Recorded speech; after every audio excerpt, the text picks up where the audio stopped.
What will make Joey De Leon cry?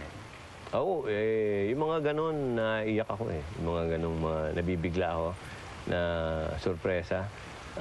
Although tinatawa ko yun ng kinokontra ko pero mas masarap umiyak eh. Yes. Ako, binibigay. When was the last time you cried? Ay, madalas ako eh. Sa ano lang, umiyak ako eh. Kahapon lang teka, hindi kahapon, mga last week sa Itbulaga. Okay, why?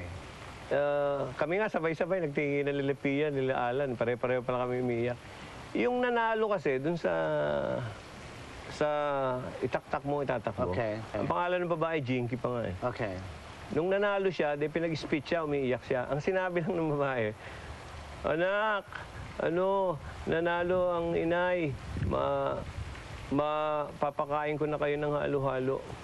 Simple, no? Naiyak kami. Simple. Eh, di ba? Halo-halo lang yan. Kaya ngayon lang nga sinabi, dapat nga nakakatawa, di ba? Pero nagkatinginan kami, lahat kami umiiyak. Yung mga ganun. Minsan nga sa Mel and Joey, isang event, pinapa-closing ako ni Mel eh.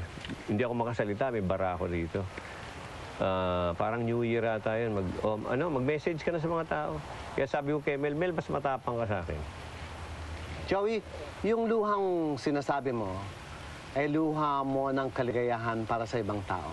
Oo, at saka, alam mo, hindi naman tayo liligaya, Ricky, kung hindi natin nafe-feel na maligaya rin yung marami. That's right. Di ba? So, kaya pag hindi mo, nagigigil ka na hindi maligaya itong grupong to, parang naiiyak ka naiinis ka di ba? True. Joey, ano yung luha ng kaligayahan ni Joey De Leon na nagpapasaya sa kanya ng husto? Well, siguro yung mga pag may nagawa yung lalo na yung mga anak mo nakabutihan, yun ang makakapag... What was your feeling when Jocas gave you the honor na nag-graduate nakakatuwa. Kaya lang, ako sa oras eh. Gusto ko minamadali eh. Okay. Nahahalo ko yung biro at drama eh. So, pagkatapos baka naman ayaw mo lang ipakita yung tunay mong damdamin, kaya nahalo mo hindi, paghalo ko, magulo ko yun. Okay. Ang ibig ko sabihin ba, kunyari, masaya ako, ayan, nakagraduate kayo, pero, kailan yung pag-aaralan tong ginagawa ko? Parang gano'n eh. So you wanted your children to be on your footstep sana in the man future? Lang, sana, no? Okay. Sana man lang eh. Lahat naman ng parents ganyan eh. Hindi, yung tipong isang araw eh, Daddy, yes. Bigyan mo nga kami ng lecture, ng mga isang linggong lecture dito tungkol sa dapat gawin, gano'n. Wala eh, mayayabang din. No, because you know, the world is for the young people and the world will be explored by the young people. Bakit si Joey De Leon hanggang ngayon nandyan pa rin? Ang dami ng dekada ang dumaan, ang dami ng kultura ang dumaan, ang dami ng generation gap, pero bakit si Joey nandyan pa rin? Nandyan yung pangalawang pinaniniwalaan ko.